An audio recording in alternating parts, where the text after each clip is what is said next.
The bride's mother wouldn't stop crying. I stood in the marble foyer of the Castellano estate, holding my portfolio against my chest like a shield, watching this elegant woman in cream silk dissolve into something raw and frightening. Her mascara hadn't run too expensive for that, but her hands shook as she pressed a monogrammed handkerchief to her mouth. "Mrs. Castellano," I said softly. "If this isn't a good time." "No." Her voice cut sharp through her tears. "No, the wedding is in 6 weeks. We need you, Miss Reyes. Lucia would want." She stopped, swallowed. "Lucia will want everything perfect." The way she corrected herself made my skin prickle. I'd been decorating weddings for 3 years. I knew bride-mother dynamics, the stress, the tears, the impossible expectations. But this felt different, wrong. The estate itself was beautiful in that intimidating old money way, all white stone and arched windows, gardens that probably required a staff of 12. I'd driven up from the city that morning, grateful for the commission, but unclear why the Castellanos had chosen my small studio over the established firms they could easily afford. "Perhaps I could meet with Lucia?" I suggested. "Go over her vision for the ceremony?" Mrs. Castellano's face went very still. "She's away. A pre-wedding trip. You'll work with me, and with Dante." "Dante? The groom's brother. He's handling the arrangements."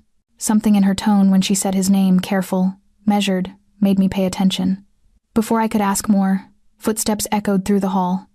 Heavy, deliberate, the kind of footsteps that make you straighten your spine without knowing why. He appeared at the top of the curved staircase. Dante Moretti moved like violence in a perfectly tailored suit. Dark hair, darker eyes, a face that belonged on Renaissance paintings of fallen angels. But it wasn't his looks that made my breath catch. It was the way he looked at me direct, assessing, like he was cataloging every detail for future use. "Miss Reyes." His voice was low, controlled. "You're late." I checked my watch. "I'm 10 minutes early. Then I expected you 20 minutes early." He descended the stairs with that same measured grace. "In my family, we value punctuality." His family, not the Castellanos, the groom's family. "I wasn't aware the groom's family was handling the wedding planning," I said, keeping my voice professional, despite the irritation sparking in my chest. Dante stopped 3 feet from me. Up close, I could see the faint scar along his jaw, the expensive watch, the ring on his right hand, thick gold, ornate. An heirloom, probably. Or a symbol. "The Castellanos need support during this difficult time," he said. "I'm providing it." Mrs. Castellano made a small sound. When I glanced at her, she was staring at the floor. "Of course," I said slowly. "Well, I've brought some initial concepts based on the brief I received. If we could sit down, walk with me." Dante turned toward the gardens without waiting for agreement. I looked at Mrs. Castellano, but she just nodded, her handkerchief pressed against her mouth again. So I followed him, my heels clicking against marble, then silent on grass. The gardens were stunning. Late spring roses, perfectly manicured hedges, a fountain at the center that probably cost more than my car. Dante led me along a stone path toward a greenhouse in the distance. "You decorated the Morrison Chen wedding last fall," he said. It wasn't a question. "Yes." I saw the photos. Unconventional, bold color choices. The bride cried when she saw the ceremony space. "Happy tears," I said defensively. "I don't care if they were happy or sad. I care that you made her feel something." He stopped walking, turned to face me. "Lucia is particular. This wedding needs to be extraordinary, memorable."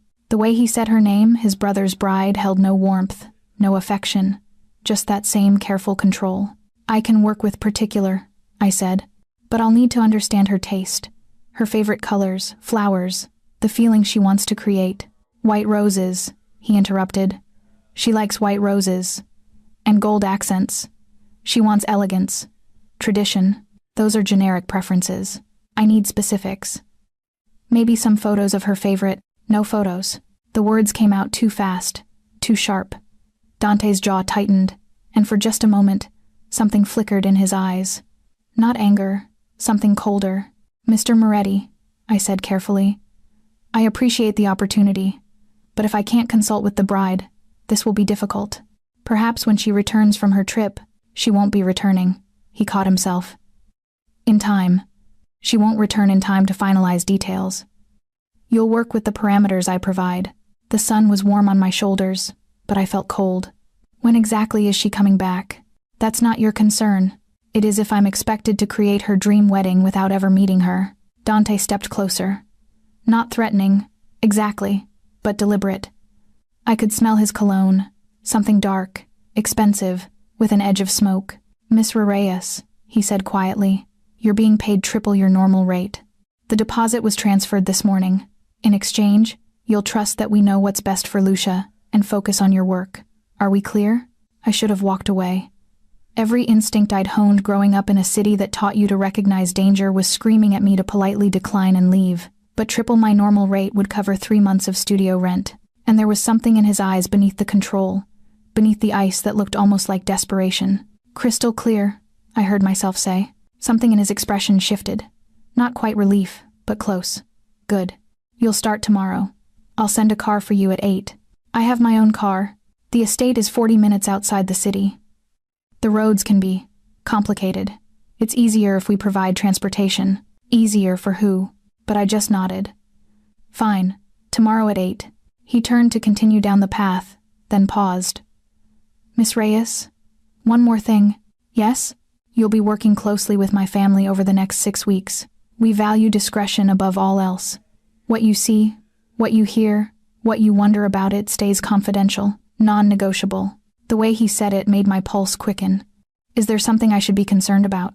Only if you're the type who asks too many questions. He walked away before I could respond, leaving me standing in the perfect gardens with roses blooming around me and that cold feeling spreading through my chest.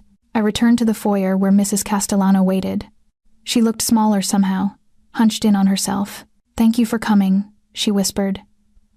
Lucia would be so happy to know you're doing this for her. Mrs. Castellano, I said gently. Where is she? Really? Her eyes filled with fresh tears. Away. Just away, please. Miss Reyes. Make it beautiful. Make it perfect. It has to be perfect. The desperation in her voice followed me all the way to my car. I sat in the driver's seat for a long moment, staring up at the estate. In an upper window, I saw movement, Dante, watching me. Our eyes met across the distance, and I felt that same jolt of recognition I'd felt on the stairs. Like he was memorizing me. Like he was deciding something.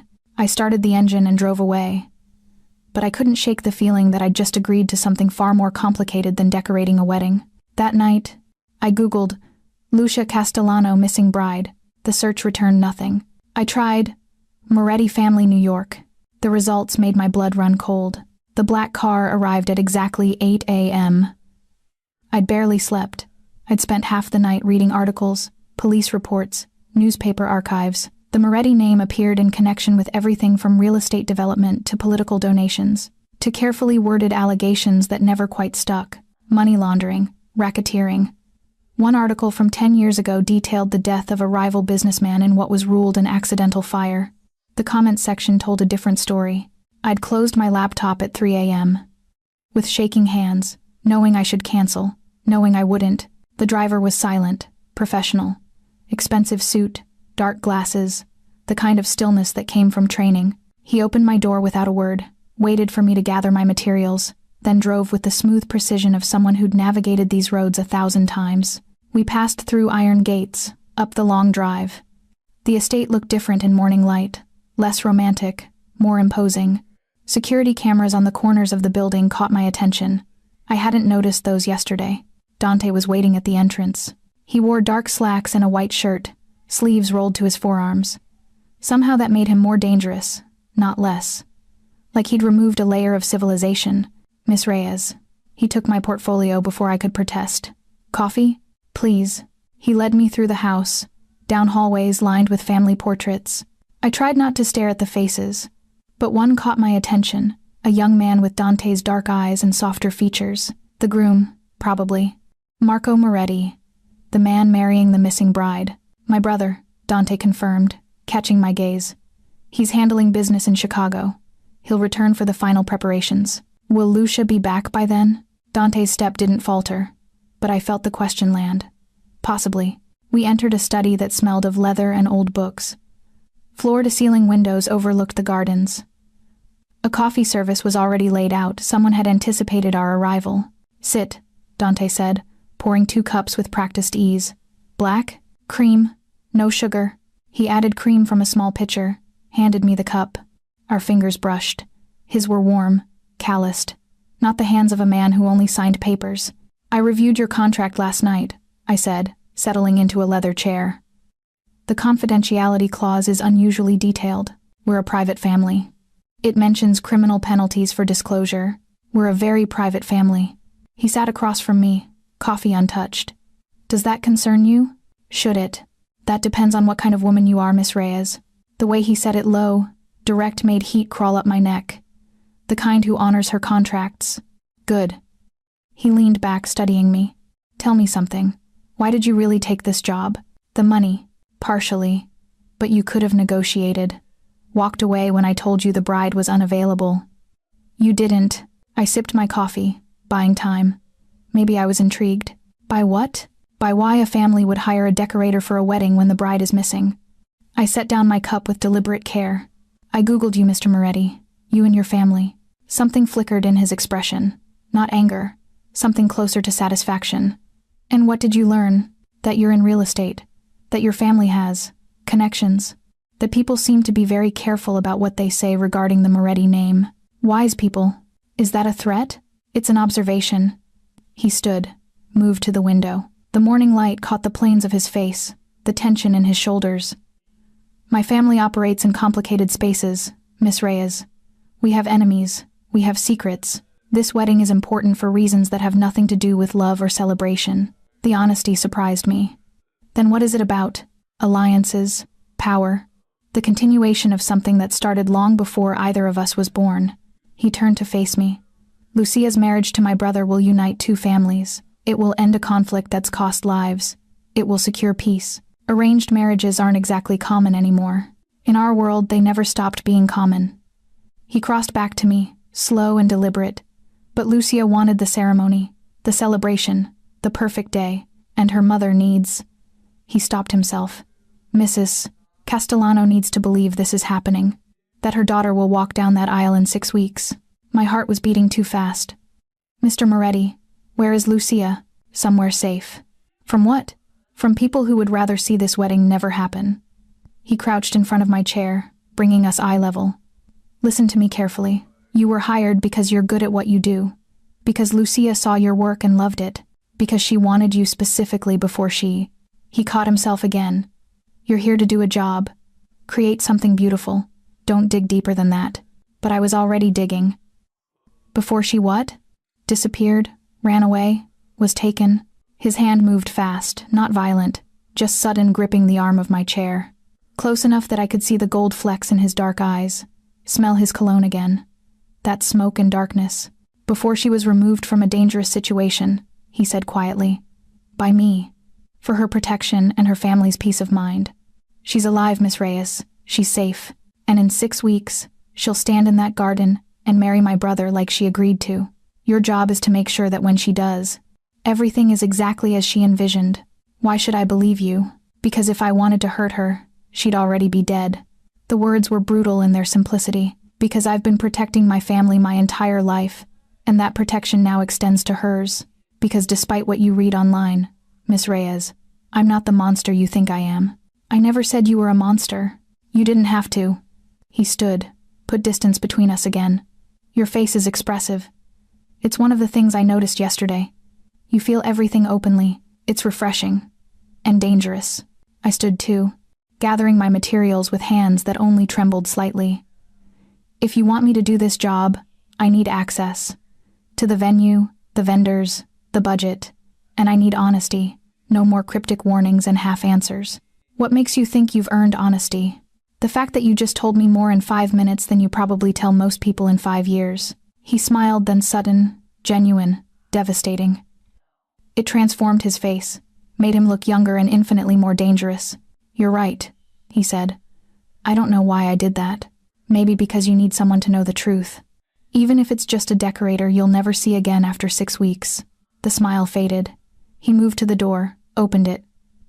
My driver will take you to the venue. I'll meet you there in an hour. We'll discuss specifics. I gathered my things, walked past him. In the doorway, I paused. Mr. Moretti? If Lucia is truly safe, why does her mother cry like someone who's grieving? He didn't answer. Just closed the door quietly behind me. The venue was a converted chapel 10 miles from the estate, nestled in woods so thick they seemed to swallow sound. The building itself was beautiful old stone, stained glass, a bell tower that rose above the tree line like something from a Gothic novel. I hated it on sight, not because of the architecture, because of what it represented. A stage, a performance, a wedding for a bride who might not be able to refuse. The driver had left me at the entrance with instructions to wait. So I explored, camera in hand, taking photos for my portfolio and my own unease. The chapel interior was dusty, abandoned feeling, pews that needed refinishing, an altar draped in cloth, but the gardens behind the chapel were maintained. Recently, perfectly. Someone had been keeping them ready. I walked through roses and lavender, following a stone path to a gazebo overlooking a small pond. The morning sun filtered through leaves, creating patterns of light and shadow on the water. It should have been peaceful. Instead, I felt watched. Beautiful, isn't it? I spun. Dante stood at the garden entrance, hands in his pockets, that same controlled stillness about him. You move quietly for someone your size, I said, heart racing. Necessary skill. He approached slowly, like he was giving me time to adjust to his presence. What do you think? Can you work with this space? I looked around, trying to focus on the professional question, instead of the way my pulse jumped every time he came near. The bones are good. The gardens are stunning, someone's been maintaining them. Lucia came here sometimes, before. He moved to the gazebo, ran his hand along the weathered wood. She liked the quiet, said it felt like a secret place. You talk about her like you know her well. I've known her since she was 16. When her father and mine first discussed the arrangement, his voice was careful, distant. She was terrified. Young, she looked at me like I was a monster. And now she looks at me like I'm her only protection from actual monsters. He turned to face me. My brother is complicated, not cruel, but not kind, not in the ways that matter. Lucia understands what this marriage is. She accepted it. But she wanted one thing, one moment, that felt like a choice. The wedding, he confirmed. Every detail, every flower. She spent months planning before. He trailed off. Before you removed her for her protection. Yes. I moved closer, pulled out my tablet. Then show me. Tell me what she wanted. Not what you think she wanted, what she actually told you. Something shifted in his expression. He pulled out his phone, scrolled, then handed it to me. Text messages filled the screen. Lucia's words. I want it to feel like walking into a dream. Like everything is soft and golden and impossible. White roses, but not stuffy. Romantic. Like they've been growing wild and we just discovered them. I want people to cry. I want my mother to cry for happy reasons. My throat tightened at that last message. I scrolled further. More details. More vulnerability. More of a girl trying to find beauty in a situation she couldn't escape. She has good taste, I said quietly, handing back his phone. She has a poet's heart trapped in a nightmare. Dante pocketed the phone. Can you give her this? This one thing? I can try. Not good enough. His intensity startled me. He stepped closer, and I backed against the gazebo railing. Not trapped, not quite, but aware of his proximity, his size, the way the space between us felt charged. Mr. Moretti, Dante, he interrupted. We're going to be working closely for 6 weeks. Use my name, Dante. It felt dangerous in my mouth. I can't promise perfection, but I can promise I'll honor what she wanted. I'll make it beautiful. Why do you care? You don't know her. Because I've been the girl trying to make the best of an impossible situation. The words came out before I could stop them. Different circumstances, but I understand wanting one perfect thing in the middle of chaos. His eyes searched my face. What was your impossible situation? None of your business. Fair. He smiled slightly. But you made me curious. Another dangerous quality. Miss Reyes. Elena. What? If we're using first names, it's Elena. I moved past him, needing distance. I'll need vendors, florists who can source white roses in volume, lighting specialists, caterers, and I'll need approval authority. I can't run every decision through you. You'll have what you need. Make a list. My assistant will arrange everything. He followed me through the gardens, matching my pace. But you'll check in daily, here or at the estate. That's excessive. That's non-negotiable. I stopped walking, turned to face him. Why does this feel like I'm being monitored more than consulted? Because you are. The honesty shouldn't have surprised me. But it did. Why? Because you ask questions. Because you're smart. Because in 6 weeks, you're going to know things about my family that could be dangerous in the wrong hands. He moved closer. And because I need to know if you're going to be a problem. Am I? A problem? I haven't decided yet. We stood there in the dappled sunlight, measuring each other. I should have been afraid. Some part of me was. But another part, a part I didn't want to examine too closely, felt alive in a way I hadn't in years. I should go, I said. Start making those lists. My driver will take you back to the city. I'd rather drive myself next time. No. Excuse me? You'll be transported to and from the estate. The venue. Anywhere related to this wedding. It's safer. Safer for who? His jaw tightened. For everyone. He walked me back to the car. The driver was waiting, engine running. Dante opened my door himself. That small, courtly gesture at odds with everything else about him. Elena, he said as I slid into the seat. Thank you. For doing this. For he stopped, something vulnerable flickering across his face. For giving her this. I haven't done anything yet. You're here. That's something. The door closed. The car pulled away. I watched Dante in the side mirror until the trees swallowed him. That night, I sketched. Designs for the ceremony space, plans for the gardens, concepts for the reception. But between the drawings, I found myself writing questions. Where is Lucia really? What danger removed her? Why does Dante look at me like I'm something he needs to protect or destroy? My phone buzzed. Unknown number. Don't come tomorrow. Complications. I'll contact you when it's safe. I stared at the message. Typed back. This is Elena Reyes. Who is this? No response. I tried calling. The number was disconnected. Sleep didn't come easily. I kept thinking about Lucia's messages. Her mother's tears. Dante's controlled desperation. The perfectly maintained gardens around an abandoned chapel. At 2 a.m. My phone buzzed again. Ignore previous message. Dante. Come to the estate at 9. There's something you need to see. And Elena? Trust no one. Not even me. I read the messages 3 times. My heart pounding in the darkness of my bedroom. Outside, the city hummed with its usual chaos. Inside, I felt the ground shifting beneath me, like I'd stepped onto a stage where I didn't know my lines or role, but I knew I'd be there at 9. I'd stopped pretending this was just about decorating a wedding, the moment Dante had looked at me in that garden, something raw and real breaking through his control. This was about something else entirely, and I was already too invested to walk away. The estate felt different when I arrived. Tension hummed in the air like electricity before a storm. Dante met me at the door. He looked like he hadn't slept, shadow under his eyes, hair disheveled, shirt wrinkled. It made him seem more human, more dangerous. Come with me, he said without preamble. Quickly. He led me through the house to a wing I hadn't seen before. Private quarters. We passed guards, actual guards. I realize now, not just staff who nodded at Dante with military precision. He opened a door to what looked like an office. Security monitors covered one wall, maps, photographs, a war room disguised as a study. Close the door, he said. I did, my hands trembling slightly. Dante, what's going on? He moved to the desk, pulled out a folder. His hands were steady, but I could see the tension in his shoulders, the muscle jumping in his jaw. I need to show you something, then you need to decide if you're staying or leaving. He opened the folder, pulled out a photograph. This is Lucia. 3 months ago. The girl in the photo was beautiful. Dark hair, delicate features, wearing an engagement ring and a smile that didn't reach her eyes. She stood next to a young man, Marco, I assumed, who looked like a softer version of Dante. Okay, I said carefully. This is Lucia 2 weeks ago. He placed another photo on the desk.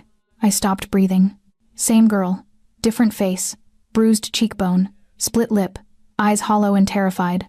Oh my God, I whispered. My brother did this. The words came out flat, dead.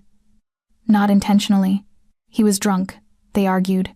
He has problems controlling his temper when he drinks. When he came to me, when he saw what he'd done, he broke down, swore it was an accident, begged me to fix it. I couldn't stop staring at the photo. At that beautiful, broken face. I removed her that night, Dante continued. Brought her somewhere safe, somewhere she could heal. Her mother knows the truth, some of it. enough to be terrified of what happens if this wedding doesn't occur. Why? My voice cracked. Why would you let her marry him after this? Because if she doesn't, the Castellano family loses protection. They've made enemies business deals that went wrong. Debts to dangerous people.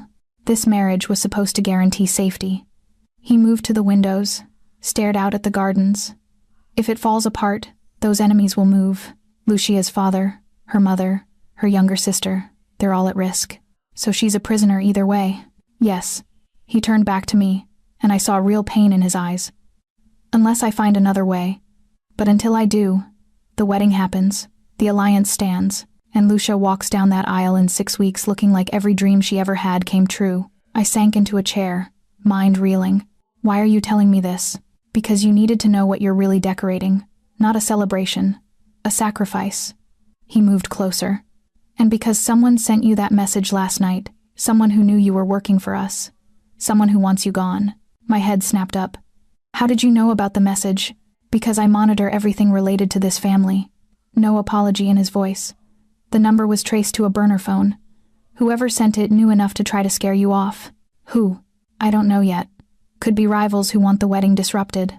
Could be someone in my own organization who thinks you're a liability. His eyes held mine. Could be someone trying to protect you. That last message, the one about trusting no one. Was that really from you? Yes. Then why should I trust you now? You shouldn't. He crouched in front of my chair again. That same position from yesterday. But you're going to anyway, because despite everything you've learned, despite the danger, you're still here. Still asking questions. Still trying to understand. He was right. I hated that he was right. I want to talk to her, I said. Lucia, if I'm doing this, if I'm part of this, I need to hear from her that this is what she wants. No, Dante, absolutely not. The fewer people who know where she is, the safer she is. That includes you. He stood, put distance between us again. You want to help her? Create the wedding she dreamed about. Give her that one perfect thing. That's how you help. I looked at the photographs still spread on the desk. The before and after. The price of family and power. What happens if your brother does this again? After the wedding? Something cold and final crossed Dante's face. He won't. You can't guarantee that. I can. Because I've made it clear that if he ever touches her again, brother or not, I'll kill him myself. The certainty in his voice sent ice through my veins. You'd really... Without hesitation, he collected the photos, returned them to the folder. I've done worse for less important reasons. My brother knows this. So does Lucia. So does everyone in this house. And that's supposed to make me feel better? It's supposed to make you understand what you're dealing with. This isn't a normal family, Elena. This isn't a normal wedding. Everything we do is built on violence and control, and doing whatever's necessary to protect what's ours. He locked the folder in a drawer, pocketed the key. If you can't handle that reality, leave now. I'll pay you for your time. No hard feelings. I should have left. Every rational part of my brain screamed at me to walk out of that office, that house, that world, and never look back. But I thought about Lucia, about her wanting people to cry for happy reasons, about her trying to find beauty in a nightmare, and I thought about Dante, carrying the weight of protecting everyone, doing terrible things for complicated reasons, looking at me with eyes that held both danger and desperation. I'm staying, I heard myself say. Elena, I'm staying, but I need guarantees. I need to know that Lucia is safe, that she's healing, that she has a choice even if it's just about flowers and lighting. You have my word. Your word as a criminal, or as a man? He smiled slightly. There's a difference? I'm hoping there is. The smile faded. He moved closer, reached out slowly, giving me time to pull away. When I didn't, his fingers brushed my jaw gentle, testing. His thumb traced my cheekbone. You're either very brave or very stupid, he said softly. Maybe both. Definitely both. His hand fell away. I'll arrange for you to receive updates. Nothing specific, just confirmation that she's safe. Will that be enough? It'll have to be. He walked me to the door, paused with his hand on the handle. Elena? That message last night, the warning. Take it seriously. Don't go anywhere alone. Don't meet with vendors without my people present. Don't trust anyone who approaches you about this wedding. Not even you? Especially not me. He opened the door. But I think we both know you're going to anyway. He was right about that too. As I left the estate, I caught sight of Mrs. Castellano in an upper window. She was watching me, her face pale and drawn. When our eyes met, she pressed her hand against the glass. A goodbye or a warning, I couldn't tell which.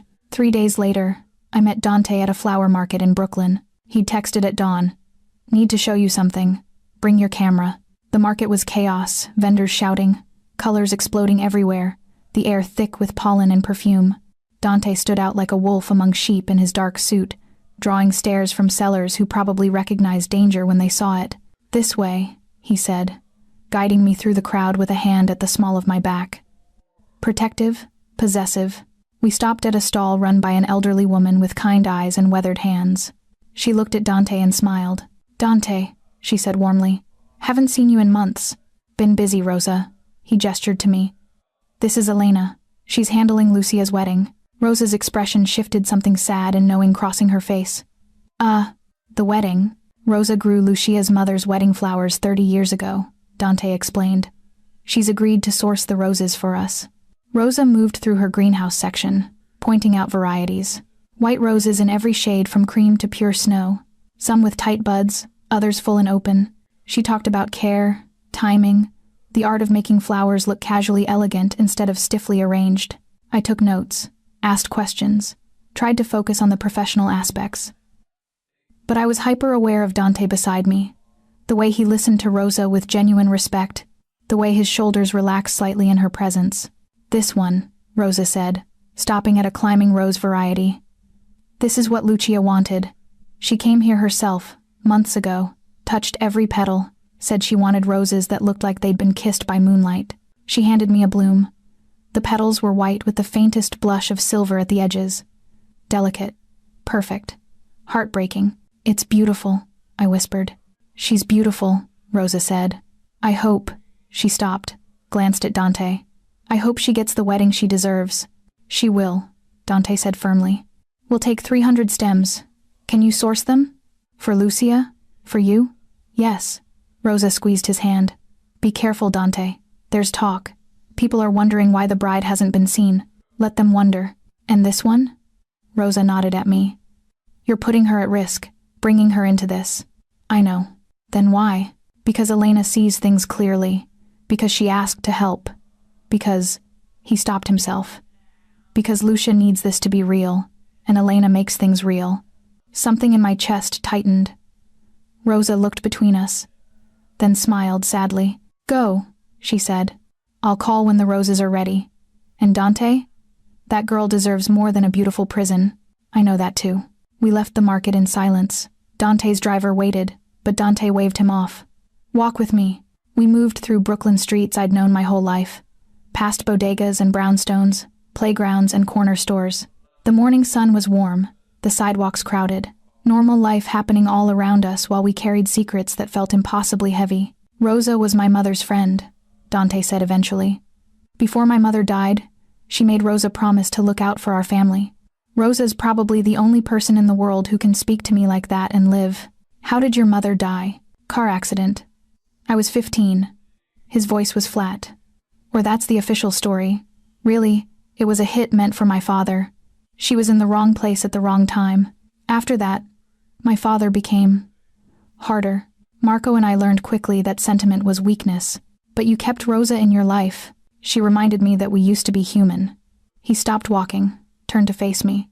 "Elena, why are you really doing this? And don't say the money. I need to know what's keeping you here." I thought about lying, about keeping things professional and distant, but something in his face, raw and open in a way I'd never seen, made me tell the truth. My father died when I was 12. Cancer. After that, my mother worked 3 jobs to keep us afloat. I watched her sacrifice everything for me and my sister, every dream she had, every moment of joy, everything gone, replaced by survival. I met his eyes. She never complained, never let us see how much it hurt her. But I knew, and I promised myself that when I grew up, I'd create beautiful things for people, moments of joy, even in darkness, especially in darkness. And that's what Lucia is to you? A moment of joy in darkness? No. I stepped closer. Lucia is a girl trapped in an impossible situation, trying to find one piece of herself that still feels like choice. And you're a man trying to protect everyone while hating yourself for the things you have to do. I'm here because I recognize that pain.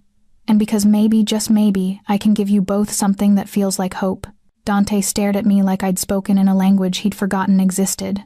Then, without warning, he reached out and cupped my face in both hands. Gentle, reverent. "You're going to destroy me," he whispered. "You know that? I'm just a decorator. You're a woman who sees people for what they really are. Do you have any idea how dangerous that is? How rare?" His thumb brushed my lower lip, and I stopped breathing. We were standing on a crowded Brooklyn sidewalk, people streaming past us, but it felt like we were completely alone, like the world had narrowed to just this. His hands on my face, my heart racing, the air between us charged with something that had nothing to do with weddings or families or danger. "Dante," I breathed. He dropped his hands like I'd burned him, stepped back, that control slamming back into place. "Sorry, that was..." He dragged a hand through his hair. "Inappropriate." "Was it?" "Yes, you're working for me. This is business." "I shouldn't..." He stopped, jaw tight.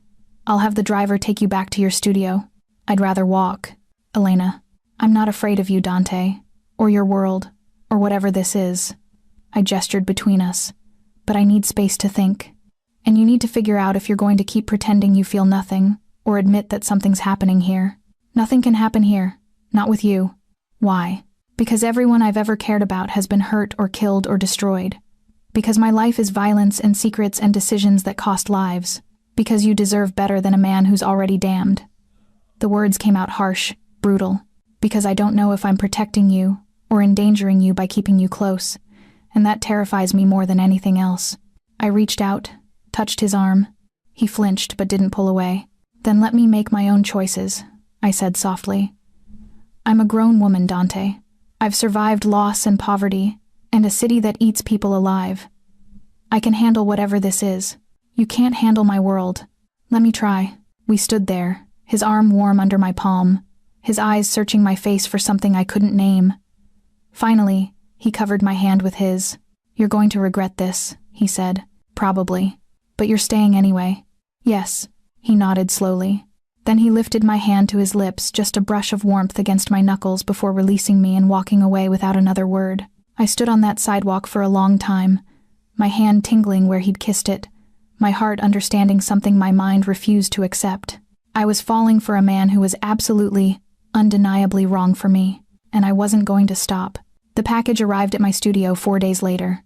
No return address, just my name in elegant script and a small box wrapped in brown paper. Inside, a burner phone and a note in Dante's handwriting. "If you're serious about helping, meet me at this address tonight. 10 p.m., come alone. Trust no one, including the driver I'll send. Check for a scar behind his left ear. If he doesn't have it, run." The address was in Queens, an industrial area I vaguely recognized from driving past. I should have called the police. Should have realized this was insane. Instead, I memorized the address and waited. The driver arrived at 9:30. Black car, professional demeanor. When he opened my door, I pretended to stumble, caught his shoulder to steady myself, and glimpsed the scar behind his ear. Dante's man. We drove in silence. The city gave way to warehouses and empty lots. He pulled up to a nondescript building. 4 stories, brick, windows covered. Not abandoned, but deliberately unmarked. 4th floor, the driver said. His first words.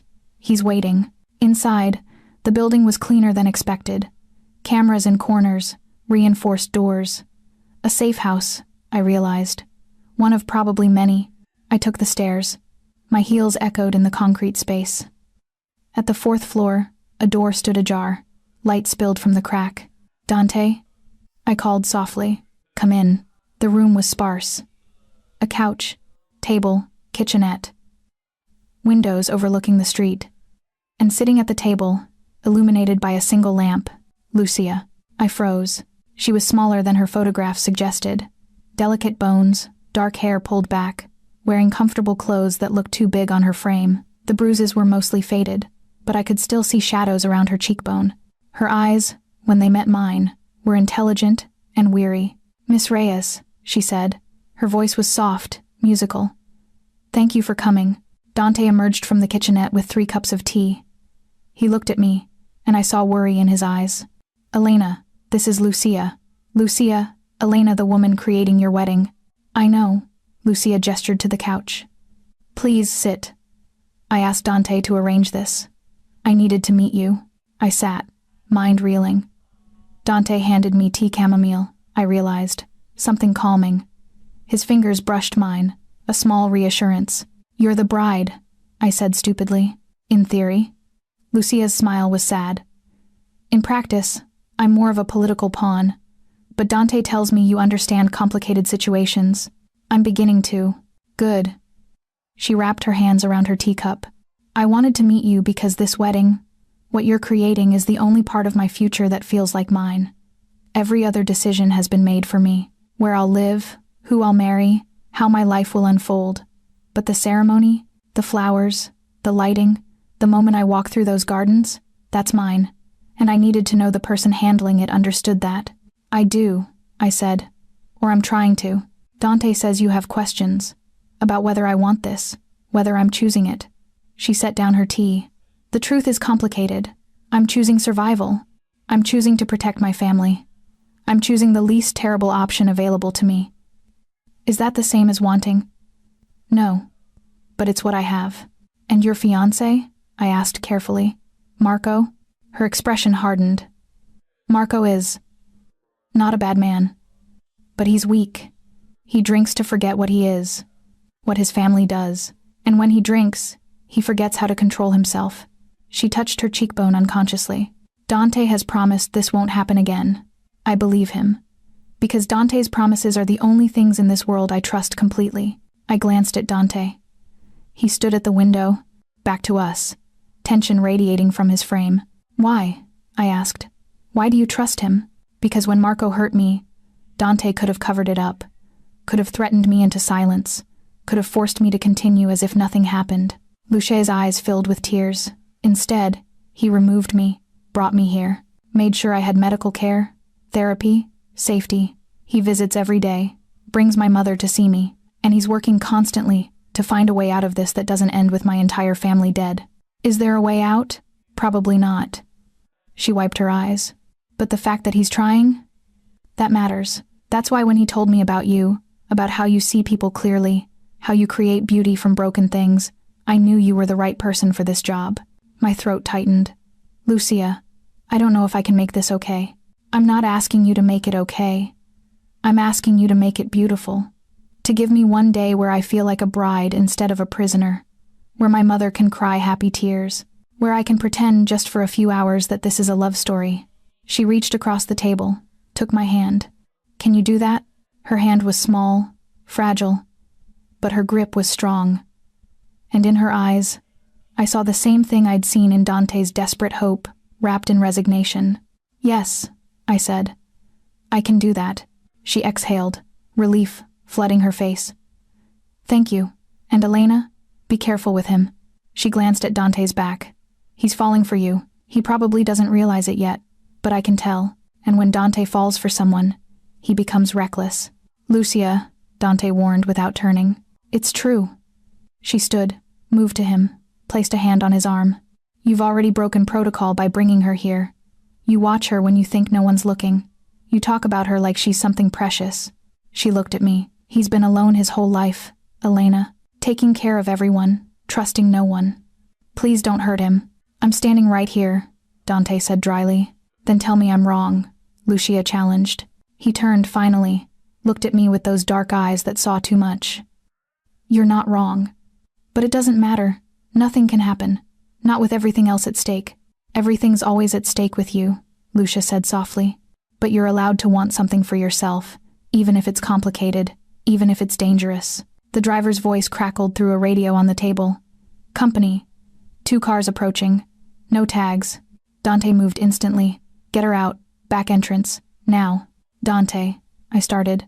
Go with Paolo. He'll take you to your studio. Don't come back here. He was already moving, pulling a gun from somewhere. The sight of it made my blood run cold.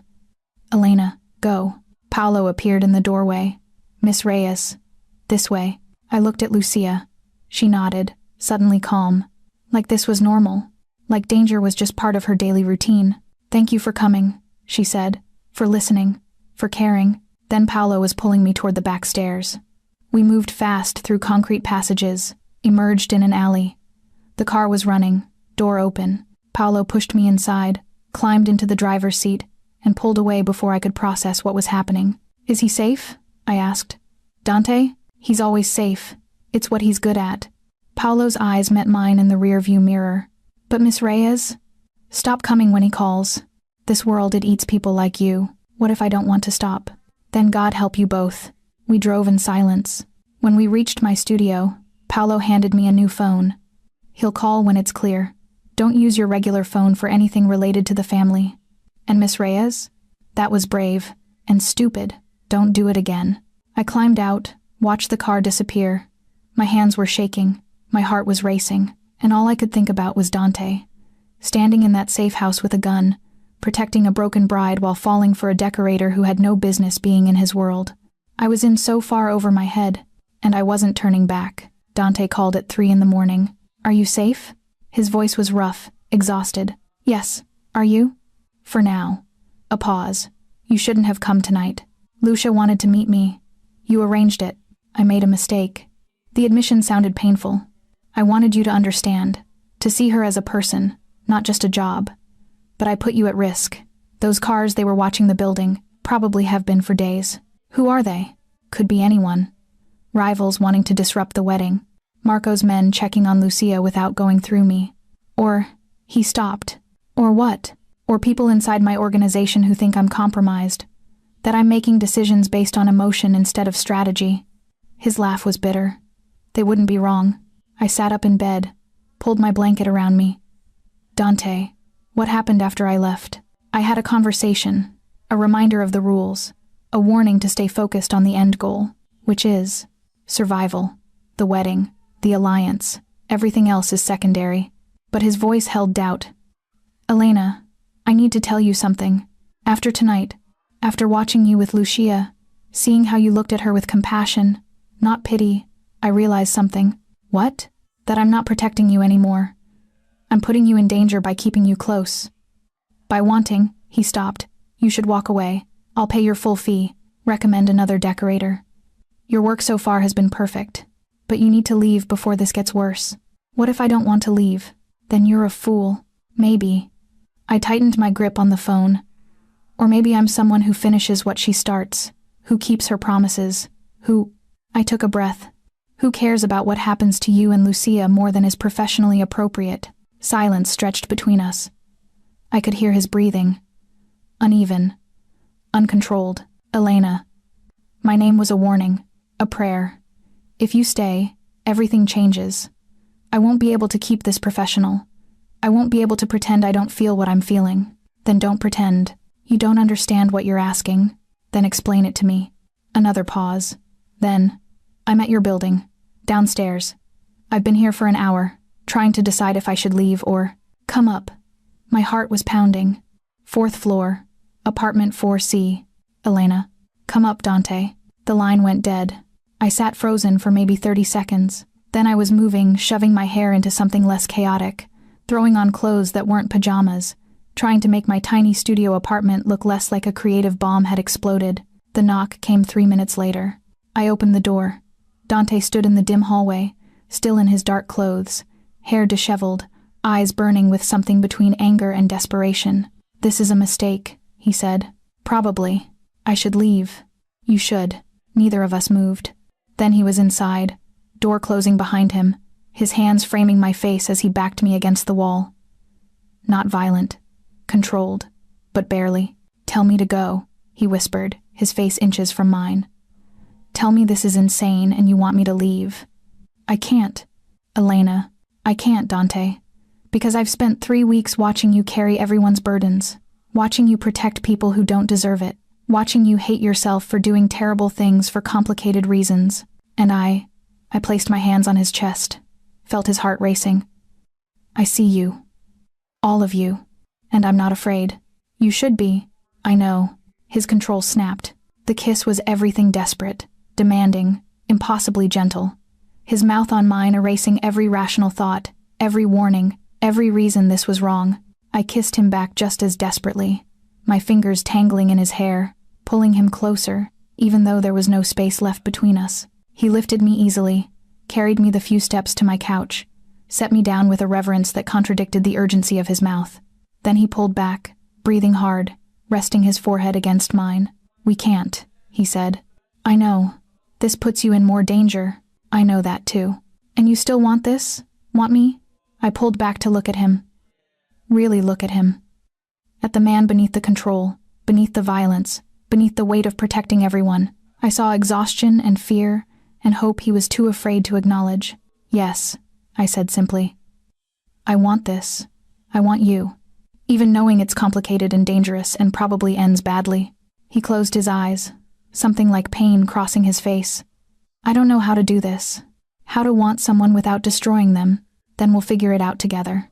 Elena, I've killed people. I've made decisions that cost lives.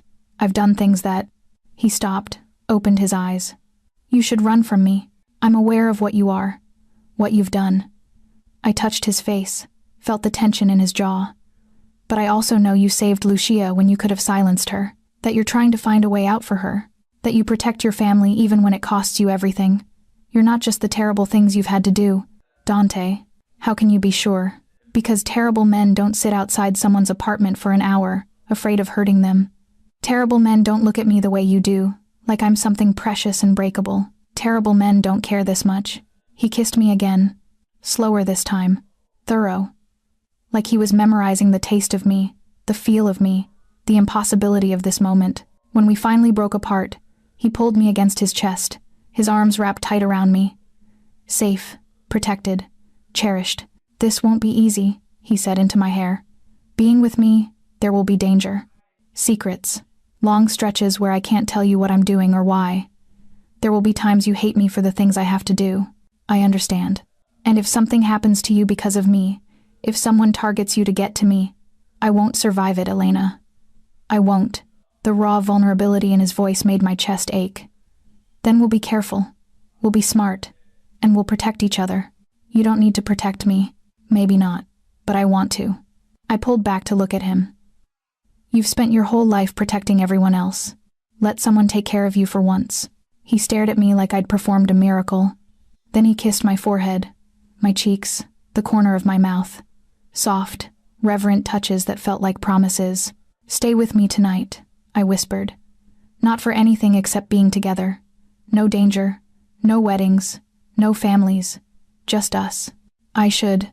"Dante, stay." He nodded slowly. "Okay, but just tonight. Tomorrow, we have to be more careful. Separate our personal feelings from the work." Agreed. He pulled me back against him, and we sat like that as the city woke around us.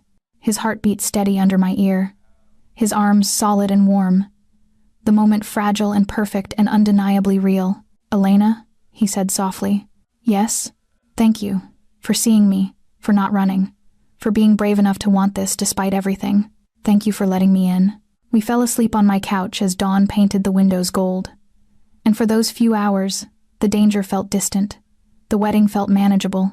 The future felt possible. I should have known that was dangerous too, that hope in the middle of darkness, because the next morning, everything shattered. I woke to Dante's phone vibrating insistently. He was already awake, tension radiating from his body. He checked the screen, and I watched his expression shift from calm to cold fury in seconds. "What is it?" I asked. "Get dressed, now. We need to move." He was already up, pulling on his shoes, checking his weapon. The intimacy of last night was gone, replaced by the dangerous man I'd first met. "Dante, what happened?" "Lucia's been moved. Someone leaked the safe house location. We need to secure you before." His phone rang. He answered immediately. "Where is she?" "Fuck. Okay. I'm on my way. Send men to know. I'll handle Elena myself." He hung up, looked at me. "Someone in my organization betrayed us. They moved Lucia overnight. She's safe for now. But the wedding is compromised." "What does that mean?" "It means whoever wants this alliance to fail is making their move. It means the next 6 weeks just became exponentially more dangerous. And it means—" He stopped, jaw tight. "It means you need to disappear until this is over." "Absolutely not. Elena, this isn't negotiable. They know about you now. Know you've been to the safe house. Know you matter to—" He stopped himself. Know you're involved. That makes you a target. Then protect me while I finish the job. I'm not abandoning Lucia now. Damn it, Elena. She's counting on this. On having one perfect thing in the middle of this nightmare. I won't take that from her. I grabbed his arm. And you need someone you can trust. Someone who isn't part of your organization, who has no political agenda. Let me help. He stared at me, conflict warring on his face. Finally, you stay with me, at the estate, under guard. You don't go anywhere alone. And if I tell you to run, you run. No questions. Agreed? Agreed. 20 minutes later, we were in his car, Paolo driving with 2 other vehicles flanking us.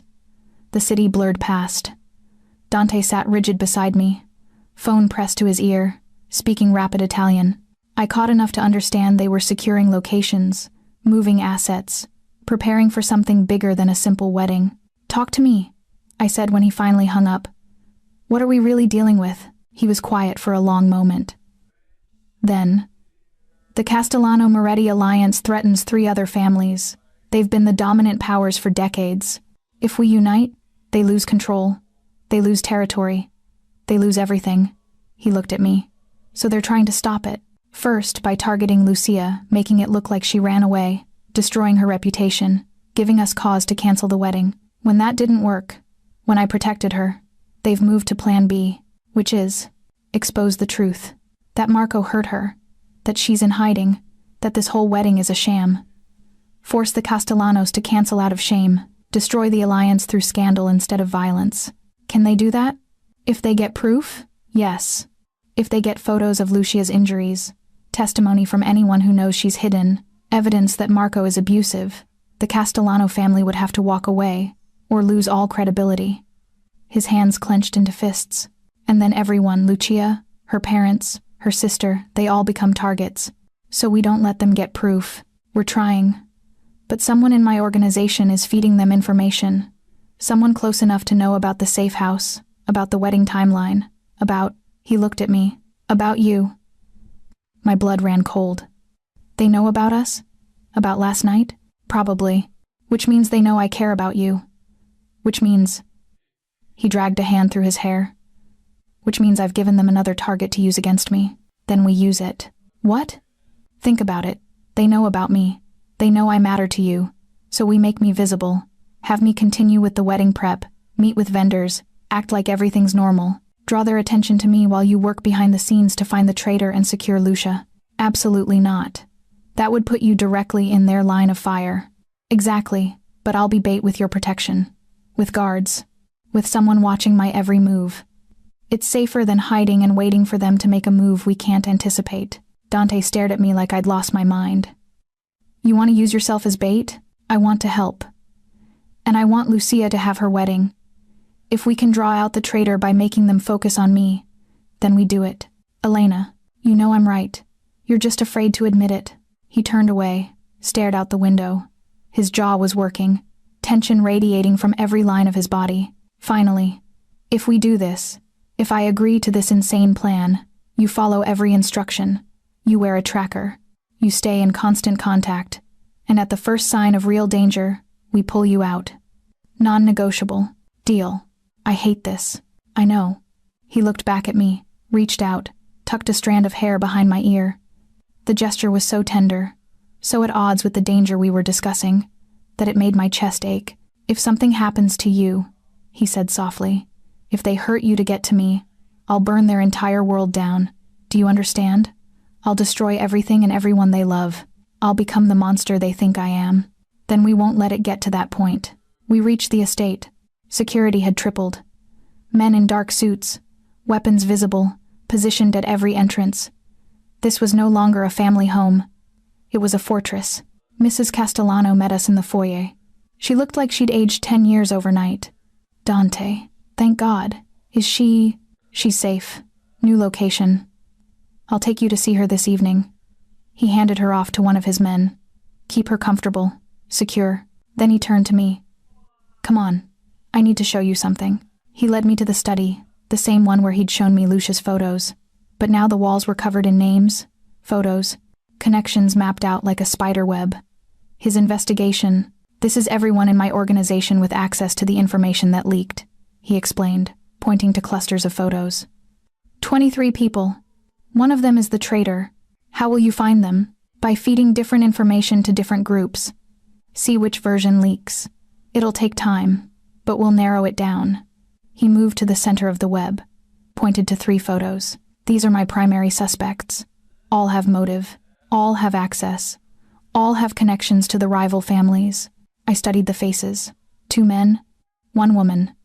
They looked normal, professional, not like traitors. What happens when you find them? I asked. Dante's expression went cold. They disappear, permanently. The casual brutality of it should have scared me. Instead, I just felt tired. Is this your whole life? Investigating, eliminating threats, protecting everyone? Yes. Don't you ever want something different? He turned to me, cupped my face in his hands. Every day, especially now, especially since I met a decorator who looks at me like I'm something more than a weapon. He kissed me. Soft and desperate. But wanting and having are different things in my world, Elena. Then maybe it's time to change your world. Maybe. He rested his forehead against mine. But first, we survive the next 6 weeks. Then we can talk about change. A knock at the door interrupted us. Paolo's voice. Boss, we have a situation. Dante's expression hardened. What kind of situation? The kind where you need to see this yourself. We followed Paolo to the security room. On the monitors, footage from earlier that morning. Someone entering my studio, searching it, taking photos. They've been in my apartment? I whispered. Yes. Dante's voice was deadly calm. And they left something for you to find. The package they'd left in my studio was elegant. White box, black ribbon, my name in gold script. Dante had his team retrieve it, scan it for explosives, analyze every inch before letting me anywhere near it. Now it sat on his desk between us. Unopened, radiating threat. You don't have to open it, he said. We can dispose of it. Pretend it never arrived. No. I reached for the box. Whatever they want me to see, I should see it. Inside. Photographs. Dozens of them. Me leaving the safe house. Me and Dante on that Brooklyn street, his hand touching my face. Me at the flower market. Me entering my building at 3 a.m. Dante visible behind me. And one more photo, larger than the rest, placed on top like a centerpiece. Lucia. Recent. Her injuries healed. Looking directly at the camera with defiant, terrified eyes. And behind her, barely visible in the shadow, a gun. Underneath, a note in typed text. The decorator knows too much. The bride is collateral for her silence. Choose carefully what happens next. My hands shook. Dante took the photo from me, his expression murderous. They're threatening her because of me, I whispered. Because I've gotten involved. Because this isn't your fault. How is it not? They're using me to get to you. Using her to control me. I couldn't breathe. I should never have agreed to this. Should never have gone to that safe house. Should never have. Stop. Dante gripped my shoulders, forced me to look at him. This is what they do. They create fear. They make you doubt yourself. They want you to walk away thinking you're protecting Lucia, when really you're playing right into their hands. How do you know? Because this is how I would do it. His honesty was brutal. I'd find the person who matters. The weak point in the armor. I'd make them feel responsible, make them think leaving was noble instead of strategic, and then I'd move when they were gone and no one was looking. So what do? We call their bluff. We continue exactly as planned. You keep working on the wedding, I keep investigating, and we make them think their threat worked while we're actually setting a trap, using me as bait, using the situation as bait. There's a difference. He moved to his desk, pulled out a tablet, started typing. We'll stage a fight. Very public. Between you and me. You'll walk away from the job. Make a scene. Make it look like you're done with all of this. They'll think they won. But you'll really be working from a secure location. Paolo's house. You'll continue designing, coordinating, while staying off their radar. They'll focus on other threats, while you finish what you started. And Lucia gets moved again. Tonight. Somewhere they can't trace. Somewhere even I won't know the exact location. Only my most trusted person will have that information. Can you trust anyone after this? His expression darkened. I'm about to find out. The next 3 hours were a whirlwind. Dante briefed his inner circle, 5 people, faces grim, weapons visible. He explained the plan without mentioning the photos, without revealing how much they'd threatened. Just facts, strategy, orders. I watched him operate in his element, commanding, decisive, terrifying in his efficiency. This was Dante Moretti in his world. Not the man who'd kissed me softly at dawn. Not the protector who ached for people he couldn't save. This was the mobster, the strategist, the weapon.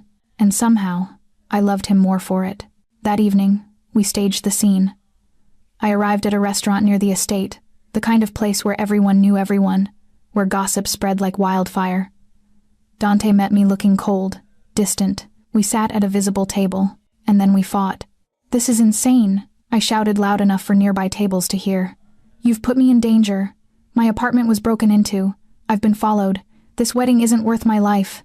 "Then leave," Dante said icily. "I'll find another decorator, someone with more spine." "Spine? I've done everything you asked.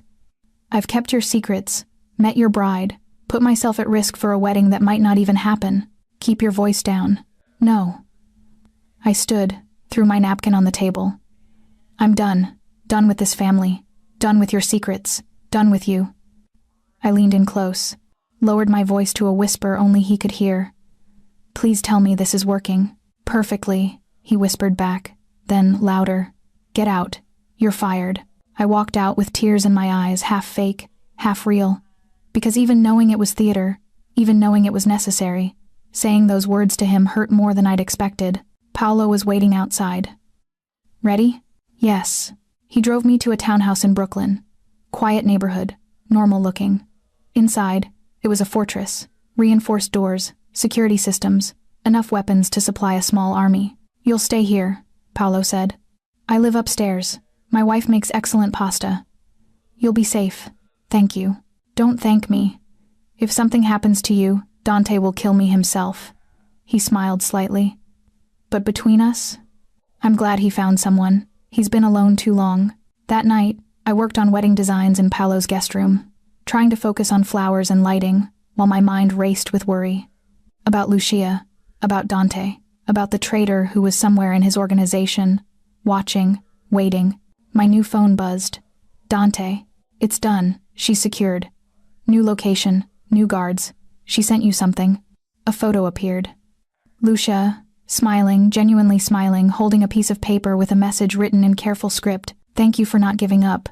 Thank you for helping him. Thank you for being brave. L." I felt tears burn my eyes. Typed back. "Tell her the wedding will be perfect. Promise." "I'll tell her. How are you?" "Safe. Designing. Missing you." A pause. Then, "This will be over soon. The traitor made a mistake tonight. Contacted someone they shouldn't have. I'm close, Elena. Be careful. Always. One more thing, I love you. I know it's too soon. I know it's complicated. But I need you to know. In case. Don't finish that sentence. You're going to be fine. We're going to finish this. And then you're going to say that to my face. Deal. I love you, Elena Reyes. I love you too, Dante Moretti." I stared at the screen, heart racing, understanding that I'd just crossed a line I could never uncross. I was in love with a man whose world was violence and secrets, a man who might not survive the next few weeks, a man who'd given me his heart despite every reason not to, and I wouldn't change it. The next morning, Paolo knocked on my door. "Dante wants you to see something. We're driving to the estate. Secure route. Are you ready?" "What is it?" He found the traitor. The drive took 30 minutes. The estate was quiet when we arrived, too quiet, like the calm before something terrible. Dante met me at the door. He looked exhausted, dangerous, and something else, satisfied. "Come with me," he said. He led me to the study. Inside, a man sat tied to a chair. Mid-40s, expensive suit ruined, blood on his face. One of the photos from Dante's investigation wall. "This is Marcus," Dante said. "My father's advisor, my brother's mentor. Family for 20 years. His voice was flat, empty. "Also the traitor who's been feeding information to our enemies. Who authorized the break-in at your studio? Who arranged the photo of Lucia with a gun?" "Dante," I whispered. "Don't." He held up a hand. "Don't ask me not to do what needs to be done. He betrayed us, endangered you, threatened Lucia, put my entire family at risk. He moved to Marcus, crouched in front of him. Tell her why. Tell Elena why you did this. Marcus spat blood. Because your father was a monster. Because your family has corrupted everything. Because someone needed to stop this. Noble words from a man being paid $500,000 by the families who want us destroyed. I don't care about the money. Liar. Dante stood, looked at me. Elena, leave. Paolo will take you back to the townhouse. What are you going to do? What I've always done. Protect my family. Dante, go. Please. I should have argued. Should have tried to stop him. But I understood, with terrible clarity, that this was who he was. This was his world, and loving him meant accepting all of it, even the parts that terrified me. So I left.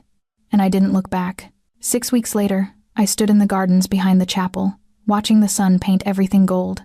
The wedding was in 3 hours. Everything was perfect. White roses climbed the gazebo like they'd grown there naturally. Gold lanterns hung from trees, ready to glow as dusk fell. The aisle was lined with petals exactly as Lucia had envisioned. Soft, romantic. Like walking into a dream. I'd worked 18-hour days to make this happen. Had coordinated with vendors while living in Paolo's townhouse.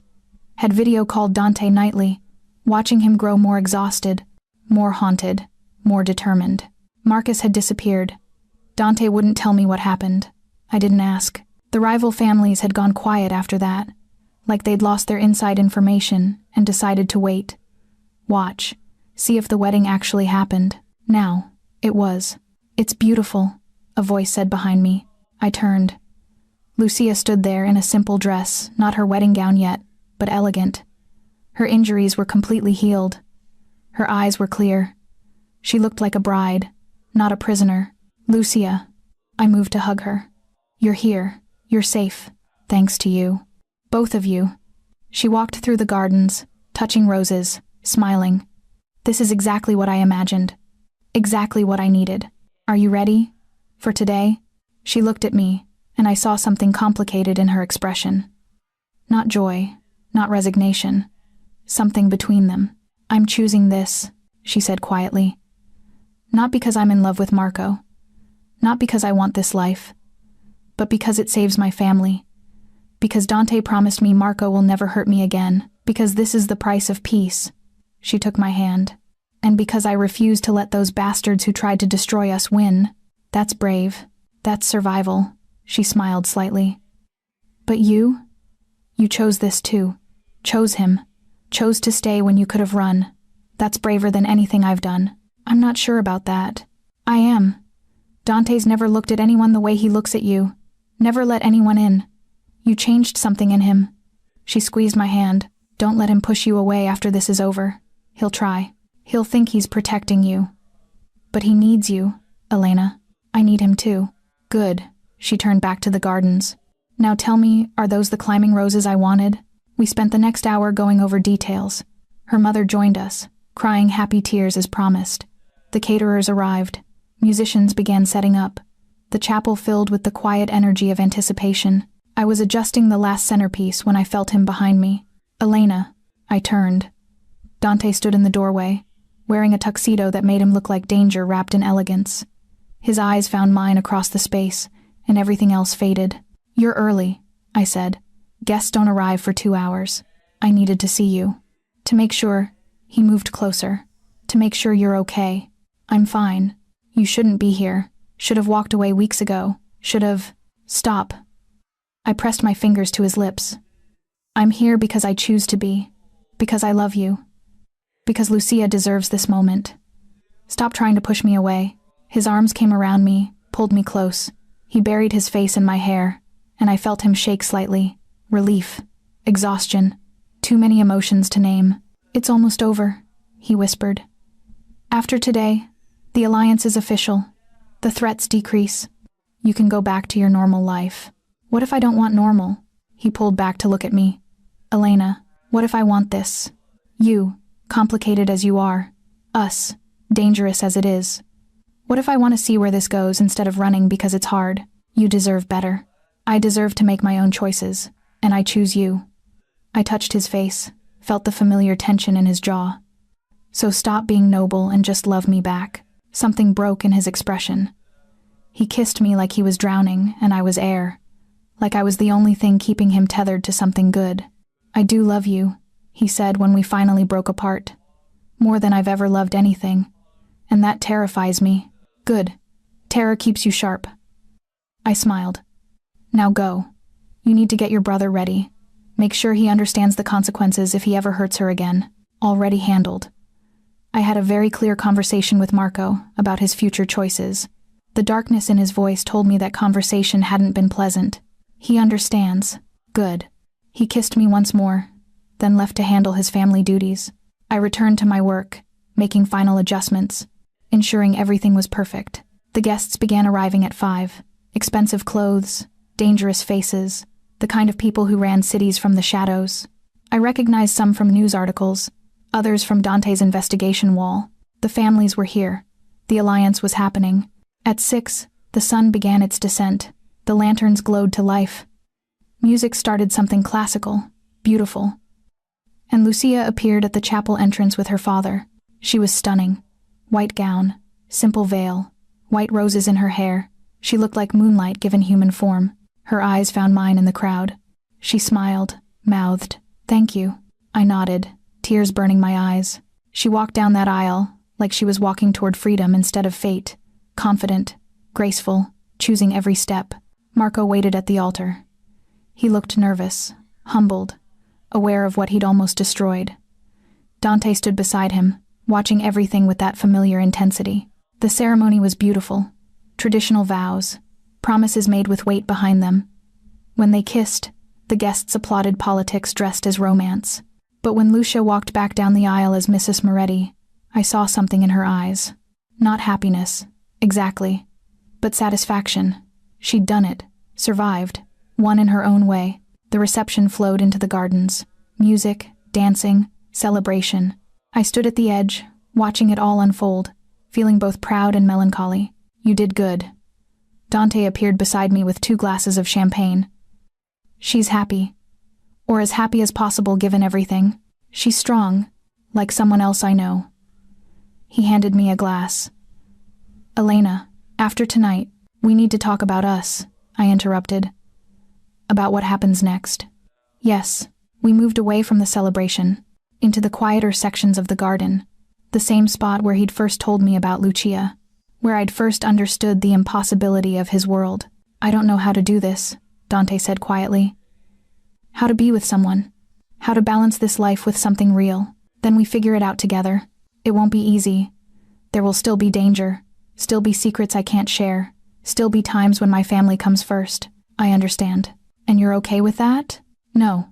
I set down my champagne. "I'm not okay with it, but I love you anyway.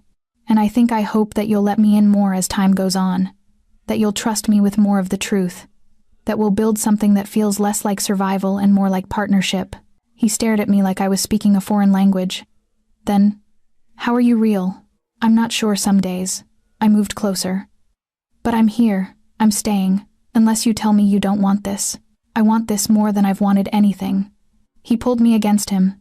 "But Elena, you need to understand. If you're with me, you're part of this world now, under protection, under scrutiny. The other families will know about you, will factor you into their strategies. Then teach me. Show me how to navigate this. Don't push me away to protect me. Let me stand beside you." "You're sure?" "Completely." He kissed me there in the garden, with celebration happening nearby, and danger lurking in the shadows, and the future utterly uncertain. And it was perfect. Epilogue. 3 months later, the studio had doubled in size. Between the Moretti Commission, the publicity from the wedding, and referrals from other connected families, my business was thriving. Dante sat on my new couch, watching me work on sketches for another event. He came by most evenings now. Sometimes we went out, sometimes we stayed in. Sometimes he had to leave suddenly for business I didn't ask about. It wasn't perfect. It wasn't easy, but it was ours. "Lucia called today," I said, setting down my pencil. "She and Marco are better. He's in therapy. She's cautiously hopeful." "Good." Dante set aside his laptop. "And you? How are you with all of this?" "I'm good. Happy, actually." I moved to sit beside him, scared sometimes, worried about you. "But happy. I never thought I'd have this," he said quietly. "Someone who knew what I was, and loved me anyway. someone who made me want to be better. You were always better than you believed, Dante. Maybe. Or maybe you just see me differently than I see myself. Then trust my vision. He pulled me into his lap, held me close. Outside, the city hummed with life. Inside, we created our own small moment of peace. I love you, Elena Reyes. I love you too, Dante Moretti. And in the space between darkness and light, we built something that felt like hope,